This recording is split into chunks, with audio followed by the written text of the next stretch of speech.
네, 오늘 하나님께서 우리에게 주시는 말씀은 누가복음 15장 11절에서 32절 말씀입니다.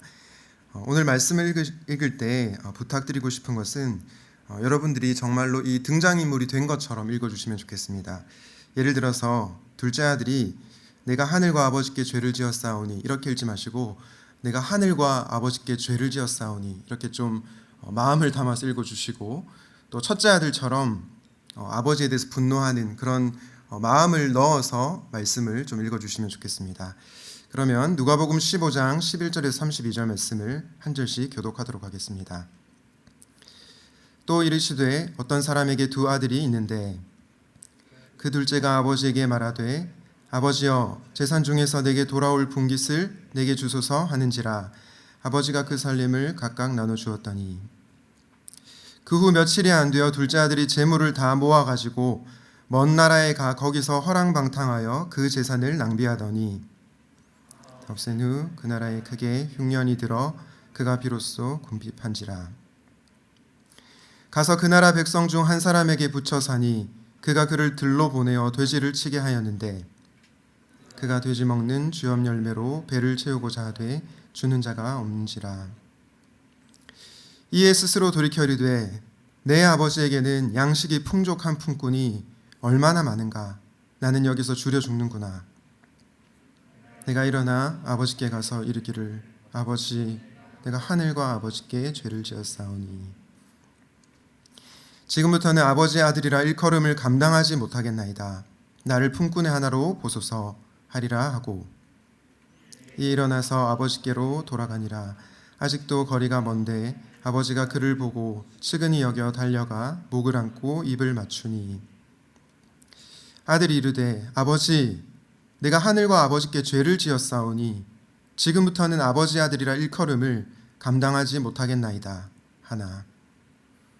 아버지는 종들에게 이르되 제일 좋은 옷을 내어다가 입히고 손에 가락지를 끼우고 발에 신을 신기라. 그리고 살진 송아지를 끌어다가 잡으라. 우리가 먹고 즐기자. 이 내 아들은 죽었다가 다시 살아났으며 내가 잃었다가 다시 얻었노라 하니 그들이 즐거워하더라.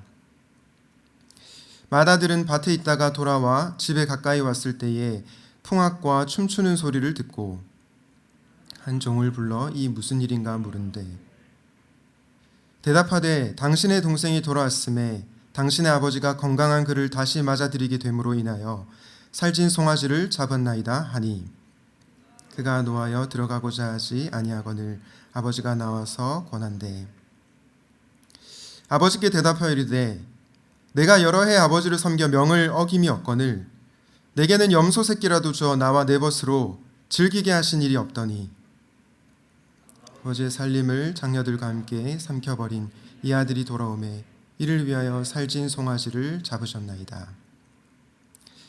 아버지가 이르되 예 너는 항상 나와 함께 있으니 나의 것이 다 너의 것이로되 이 내 동생은 죽었다가 살아났으며 내가 잃었다가 얻었기로 우리가 즐거워하고 기뻐하는 것이 마땅하다 아니라. 아멘. 네, 오늘 말씀을 전하기 전에 사진을 한번 보여주시면 좋겠습니다. 제가 종종 여러분들에게 책 추천을 하는데요. 오늘도 한 권의 책을 추천하려고 합니다. 바로 보시는 것처럼 제목이 잘 나와 있지 않은데 이 책의 제목은 하나님은 누구를 더 사랑하실까라고 하는 책입니다. 이 책은 필 비셔라고 하는 애니메이션 감독이 쓴 동화책입니다. 그래서 어른들뿐만 아니라 어린아이들도 읽을 수 있는 책인데요. 책의 내용은 굉장히 깊이가 있습니다. 얼마 전에 제가 저희 아이들에게 이 책을 읽어주려고 책을 사서 읽어주는데 저도 모르게 눈물이 핑 돌았습니다. 저희 애들이 얼마나 당황했겠습니까? 제가 울었던 이유는 이 책을 통해서 하나님의 사랑을 절절하게 느꼈기 때문입니다. 그런데 왜 제가 이 책을 소개할까요? 짐작하셨겠지만 이 책이 바로 오늘 본문의 비유의 내용을 담고 있기 때문입니다. 이 책에는 두 마리의 돼지가 나오는데요. 첫 번째 돼지는 의기소침한 시드니이고 둘째 돼지는 누구냐면 의기양양한 노먼입니다. 의기소침한 시드니는 누구일까요? 바로 오늘 본문의 둘째 아들입니다. 그리고 의기양양한 노먼이라고 하는 돼지는 오늘 본문의 맏아들입니다. 저자는 하나님은 누구를 더 사랑하실까라는 이 질문을 하면서 이 책에서 하나님은 의기소침한 시드니 그리고 의기양양한 노먼 둘 다를 사랑하신다고 말씀하고 있습니다. 시드니라고 하는 돼지는 자신이 잘못한 게 너무 많아서 하나님께 나아갈 수 없다고 생각합니다. 반면에 노먼은 자신이 잘한 게 너무 많기 때문에 그 잘한 행위로 말미암아 하나님께 인정을 받을 수 있다고 생각합니다. 그런 두 돼지를 향해서 하나님께서 네가 잘못했다고 해서 나에게 나올 수 없는 것도 아니고 또 너의 행위로 내가 너를 의롭다고 인정하는 것이 아니다 라고 말씀합니다. 여러분, 저는 이것이 복음이라고 생각합니다. 복음은 우리로 하여금 잘못된 죄책감으로부터 벗어나게 합니다. 하나님은 죄를 미워하시지만 죄인을 사랑하시기 때문입니다. 또한 복음은 우리로 하여금 자신의 행위로 하나님께 인정을 받으려고 하지 않습니다. 왜냐하면 하나님은 우리를 있는 모습 그대로 사랑하시는 분이시기 때문입니다. 저는 우리가 이 복음의 메시지를 깊이 이해할 때 우리의 삶에 큰 변화가 일어날 것이라고 확신합니다. 오늘은 누가복음 15장 말씀을 통해 하나님의 사랑에 대한 말씀을 증거하려고 합니다. 그렇다면 오늘 본문은 우리에게 어떠한 메시지를 줄까요? 오늘의 핵심 메시지는 이것입니다. 하나님의 사랑은 결코 실패하지 않는다. 우리 함께 이 문장을 읽어보도록 하겠습니다. 시작. 하나님의 사랑은 결코 실패하지 않는다. 인간의 사랑이 실패하더라도 하나님의 사랑은 결코 실패하지 않습니다. 바라기는 실패하지 않는 하나님의 사랑을 깨닫고 하나님께로 돌이키는 저와 여러분이 되시기를 주님의 이름으로 축복합니다. 그렇다면 하나님의 사랑이 실패하지 않는 이유가 무엇입니까? 본문을 통해서 세 가지로 묵상해 보려고 합니다. 첫째는 우리가 하나님의 자녀이기 때문입니다. 누가복음 15장 19절과 21절을 보겠습니다. 지금부터는 아버지의 아들이라 일컬음을 감당하지 못하겠나이다. 나를 품꾼의 하나로 보소서 하리라 하고 아들이 이르되 아버지 내가 하늘과 아버지께 죄를 지었사오니 지금부터는 아버지의 아들이라 일컬음을 감당하지 못하겠나이다 하나. 여러분들이 잘 아시는 것처럼 둘째 아들은 아버지께 유산을 받아서 허랑방탕한 삶을 살았습니다. 고대 사회에서 아버지에게 자식이 아버지가 죽지 않았는데 유산을 요구하는 것은 마치 이런 의미와 같습니다. 아버지, 저는 아버지가 죽어버리면 좋겠어요. 유산을 요구한다는 것은 이런 의미가 담겨 있을 정도로 굉장히 무례하고 충격적인 것입니다. 그동안 잘 키우고 먹여놨더니 둘째 아들이 와서 돈만 주시고 그냥 죽어버리면 좋겠다라고 말을 하고 있는 겁니다. 만약에 저희 애가 나중에 커서 저한테 와서 아빠 그냥 돈이나 주고 죽어버리세요. 이렇게 말을 하면 어떻게 될까요? 제 마음이 찢어지겠죠. 그런데 그렇게 둘째 아들이 아버지의 마음에 대못을 박은 것입니다. 그렇게 아버지의 마음을 아프게 하고 나서 잘 살면 모르겠는데 또 이 아들이 너무나 힘들게 살아갑니다. 돈을 다 탕진하고 거지가 되었습니다. 돼지를 치면서 돼지가 먹는 열매도 구하지 못하는 정말 비참한 상황에 이르게 되었습니다. 그러자 드디어 이 둘째 아들은 자신의 죄와 잘못을 깨닫습니다. 그리고 하는 고백이 방금 우리가 읽은 누가복음 15장 19절과 21절입니다. 아버지의 아들이라 일컬음을 감당하지 못하겠습니다. 쉽게 얘기하면 아버지께서 자기를 호적에서 판다고 해도 자기는 할 말이 없다는 겁니다. 여러분, 이것을 어떻게 봐야 될까요? 저는 이 둘째 아들의 모습을 보면서 자기 거부라는 용어가 떠올랐습니다. 자기 거부라고 하는 것은 자신의 죄와 잘못을 거부하는 것을 넘어서 자신의 존재 자체를 거부하는 것입니다. 자신의 정체성을 부인하는 겁니다. 여러분, 이 탕자의 정체성은 무엇입니까? 바로 아들입니다. 그런데 지금 이 아들은 자기의 정체성을 부인하고 있는 것입니다. 여러분, 둘째 아들이 아버지께 지은 죄에 대해서 진심으로 뉘우치고 회개하는 것은 마땅합니다. 그런데 그 회개의 과정 중에 놓치지 말아야 할 사실이 있습니다. 그것은 바로 이 탕자도 아들이라는 것입니다. 사랑하는 여러분, 우리가 아무리 잘못해도 우리는 하나님의 자녀입니다. 그래서 하나님은 그분의 택한 백성을 영적인 호적에서 파지 않으십니다. 내가 못나도 아버지의 자녀라는 정체성을 잊지 않을 때 우리는 이 자기 거부의 늪에서 벗어날 수 있습니다. 이렇게 자기 거부를 하는 둘째 아들을 아버지께서 어떻게 맞이하십니까? 누가복음 15장 20절과 22절, 23절을 보겠습니다. 이에 일어나서 아버지께로 돌아가니라. 아직도 거리가 먼데 아버지가 그를 보고 측은히 여겨 달려가 목을 안고 입을 맞추니 아버지는 종들에게 이르되 제일 좋은 옷을 내어다가 입히고 손에 가락지를 끼우고 발에 신을 신기라. 그리고 살진 송아지를 끌어다가 잡으라. 우리가 먹고 즐기자. 아버지께서 돌아오는 탕자를 어떻게 맞이하십니까? 그를 측은히 여겨 달려간다라고 얘기합니다. 지난번에 말씀드렸던 것처럼 이 측은히 여기다라는 단어는 창자가 끊어질 듯한 아픔이 담겨져 있는 단어입니다. 아버지가 돌아오는 둘째 아들을 보면서 창자가 끊어질 듯한 아픔을 가지고 그를 향해 달려가는 것입니다. 아버지는 둘째 아들을 향해서 내 이놈, 네가 나한테 그렇게 무례하게 대하더니 그 꼴 날 줄 알았다. 이렇게 말하지 않고 있습니다. 도리어 창자가 끊어질 듯한 아픔을 가지고 둘째 아들을 맞이하고 있습니다. 그리고 제일 좋은 옷을 입히고 송아지를 잡아서 잔치를 벌이고 있습니다. 여러분, 아버지께서 왜 이렇게 행동할까요? 이유는 단 하나밖에 없습니다. 못난 자식도 아버지의 자녀이기 때문입니다. 둘째 아들이 잘못을 범했음에도 불구하고 그를 사랑하시는 이유는 그가 아바의 자녀이기 때문입니다. 주 안에서 사랑하는 샘물 청년 여러분, 그리고 성도 여러분, 육신의 부모에게는 잘난 자식, 못난 자식이 있을 수도 있습니다. 그러나 영적 부모이신 우리 하나님께는 못난 자식, 잘난 자식이 없습니다.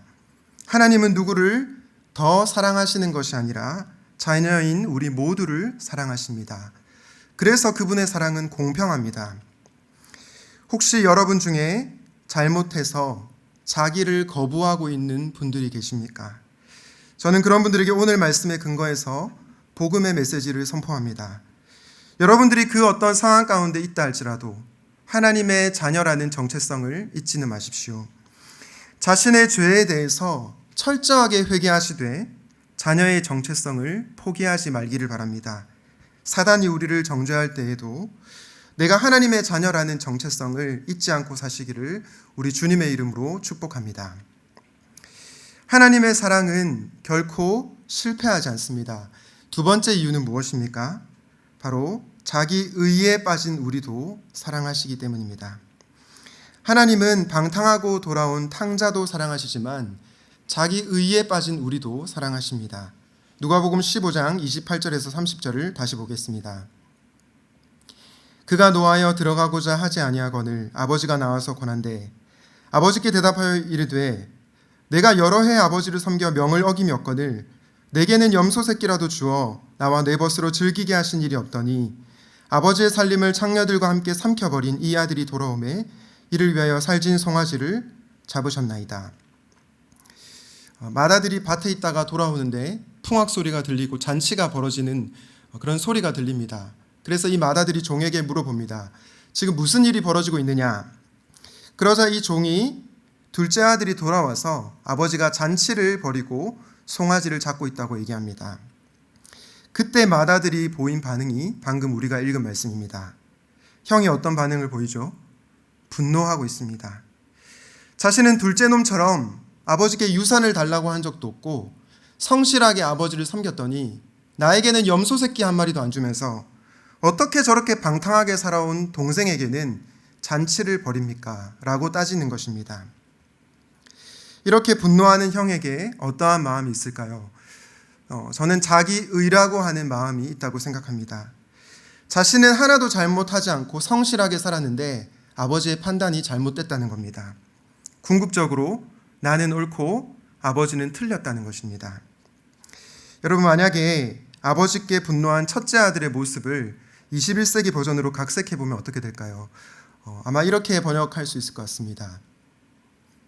하나님 아버지, 저는 매주일 예배도 잘 드리고 큐티도 하고 심지어 목자로도 섬기고 있습니다. 그런데 왜 교회도 안 나오고 방황하는 저 목원들은 취업도 잘 시켜주시고 이성 친구도 생기게 해주시고 뭔가 인생이 잘 풀리게 하는 것입니까? 저는 하나님이 너무 불공평한 것 같습니다. 여러분, 만약에 우리의 마음에 이런 마음이 있다면 우리는 자기의라고 하는 죄에 빠져 있는 것입니다.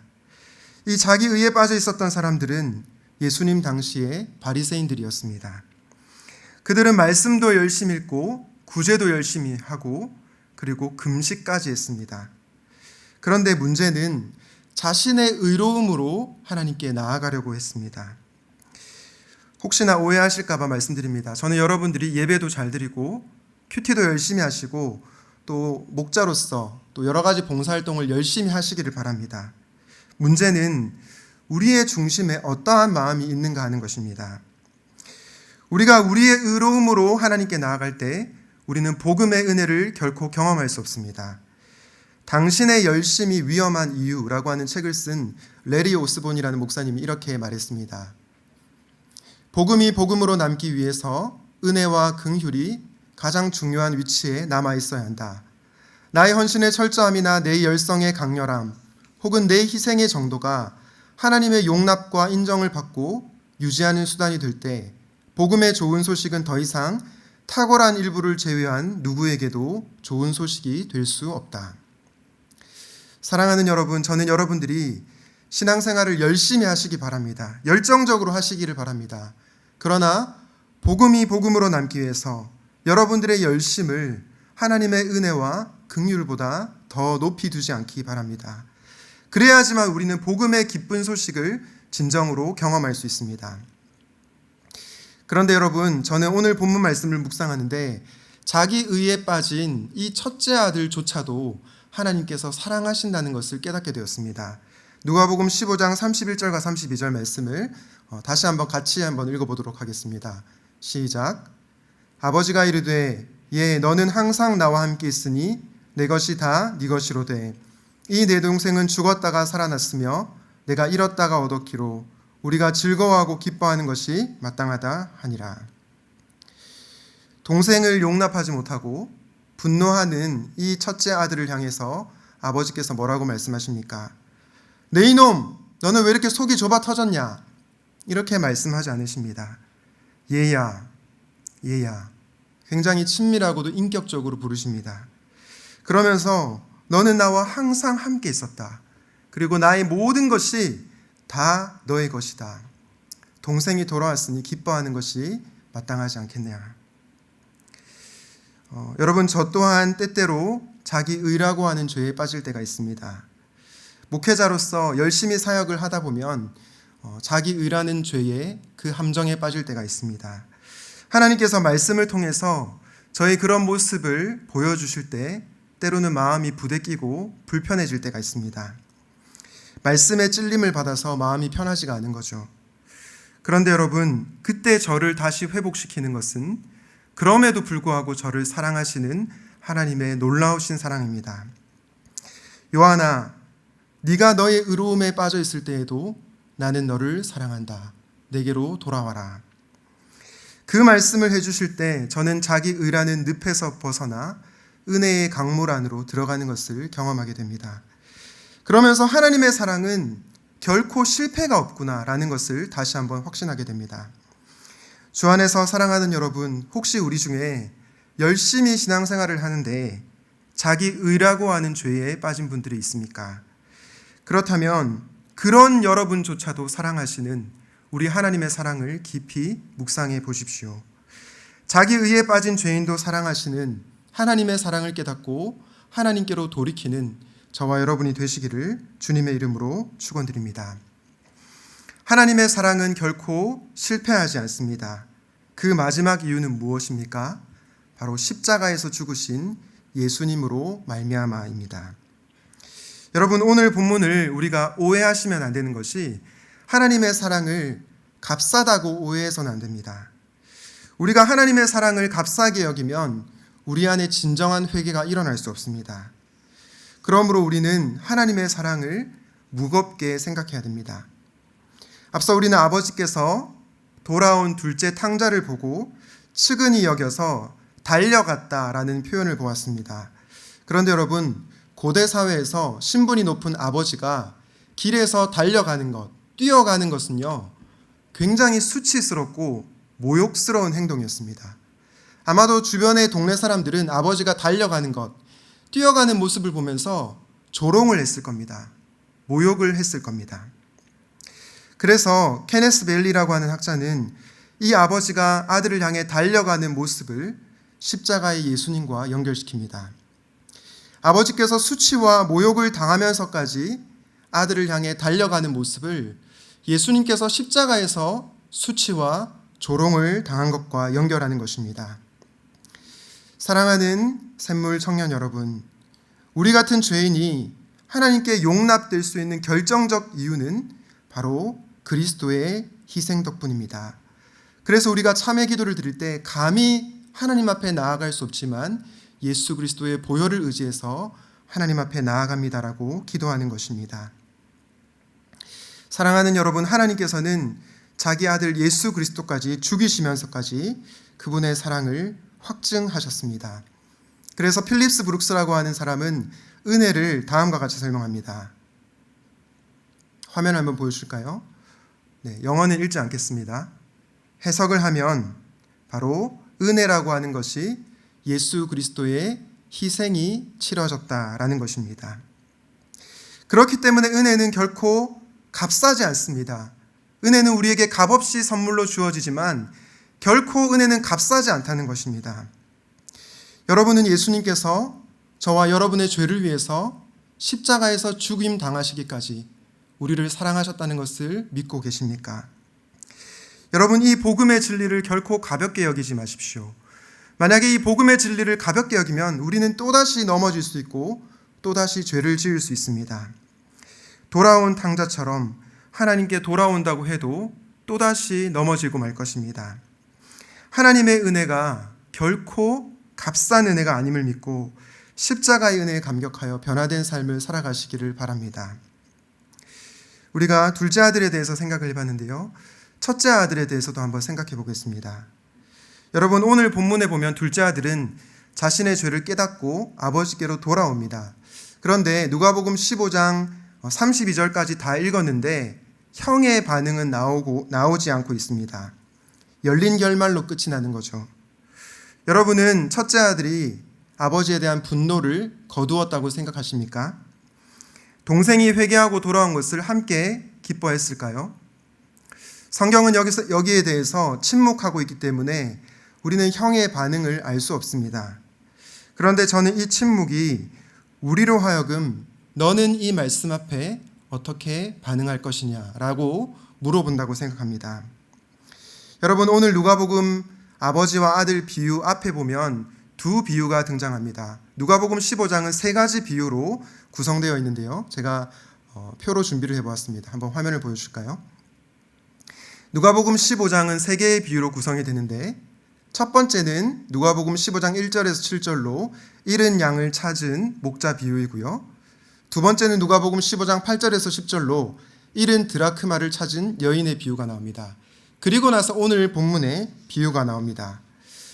그런데 앞에 두 비유, 15장 1절과 7절에 나오는 비유와 15장 8절부터 10절, 이 두 앞의 비유와 오늘 아버지의 비유, 이 비유의 차이점이 무엇일까요? 본문을 통해서 한번 확인해 보겠습니다. 누가복음 15장 4절에서 6절입니다. 너희 중에 어떤 사람이 양 100마리가 있는데 그 중에 하나를 잃으면 99마리를 들에 두고 그 잃은 것을 찾아내기까지 찾아다니지 아니하겠느냐. 또 찾아낸즉 즐거워 어깨에 메고 집에 와서 그 벗과 이웃을 불러 모으고 말하되 나와 함께 즐기자. 나의 잃은 양을 찾아내어노라 하리라. 여러분, 목자에게 100마리 양이 있습니다. 한 마리의 양이 분실됐죠.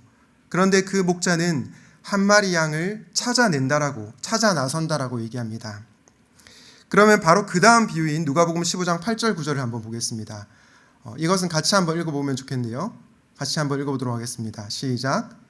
어떤 여자가 10 드라크마가 있는데 하나를 잃으면 등불을 켜고 집을 쓸며 찾아내기까지 부지런히 찾지 아니하겠느냐. 또 찾아낸즉 벗과 이웃을 불러 모으고 말하되 나와 함께 즐기자. 이른 드라크마를 찾아내었노라 하리라. 둘째 비유에서도 여인이 잃은 동전을 찾아낸다고 얘기합니다. 잃어버린 양을 찾는 비유와 잃은 드라크마를 찾는 비유의 공통점이 무엇입니까? 찾아 나선다는 것입니다. 반면에 마지막 오늘 본문의 비유인 아버지와 아들의 비유에서 큰 형은 동생을 찾아 나서지 않습니다. 그래서 팀 켈러 목사님은 탕부 하나님이라고 하는 책에서 이 누가복음 15장의 앞에 두 비유와 아버지와 아들의 비유의 핵심적인 차이점은 찾느냐, 찾지 않느냐, 그것에 있다고 말을 했습니다. 여러분, 형은 동생이 아버지의 유산을 들고 허랑방탕하게 살아갈 때 그 동생을 찾아 나서야 했습니다. 내가 내 아우를 지키는 자입니까? 라고 말하는 것이 아니라 아버지를 대신해서 그 동생을 찾아 나서야 했습니다. 그런데 그러지 않았죠. 회개하고 돌아온 동생을 기쁘게 맞이하지도 않았습니다. 저는 이 형의 모습을 이번 한 주간 묵상하는데 만약에 제가 이 형이었다면 동생을 찾아 나섰을까 생각해 보게 되었습니다. 그런데 쉽지는 않겠더라고요. 그렇게 아버지의 마음에 대못을 박은 동생이라면 찾아 나서고 싶지 않다는 생각이 들었습니다. 그런데 여러분, 잃어버린 영혼을 찾아오신 진정한 형님이 계십니다. 그분이 누구이십니까?